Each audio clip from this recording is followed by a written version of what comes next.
Across the South, more and more people are getting diagnosed with alpha gal whenever they eat any type of red meat or dairy products. And I've really been looking into this because one of my really good friends is dealing with alpha gal. And I'm going to give you what I think holistically at the root of it is going on. Becoming allergic to red meat.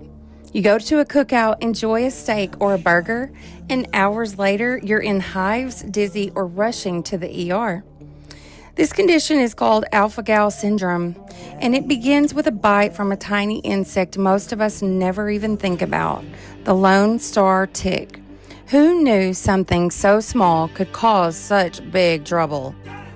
When the Lone Star tick bites, it injects a sugar molecule called alpha-gal into the bloodstream.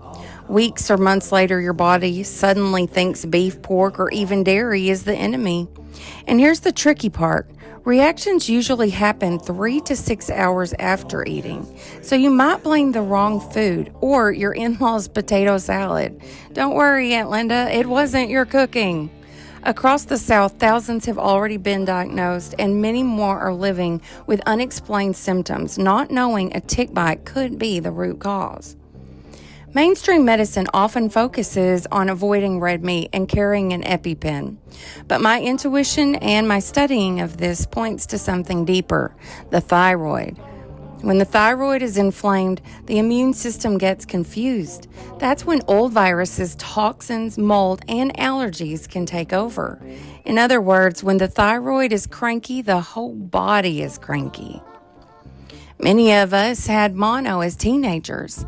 Some barely even noticed it. Others remember being exhausted for weeks.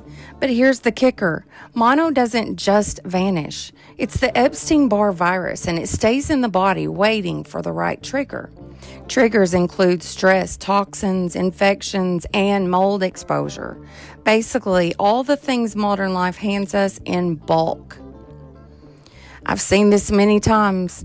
A husband and wife live in the same home with hidden mold. She's exhausted and foggy while he feels fine. The difference, her thyroid was already inflamed. So the mold triggers her to pushes her system over the edge, basically. It's not that he's tougher. It's just that her immune system has more to juggle. Think of it like a circus. If the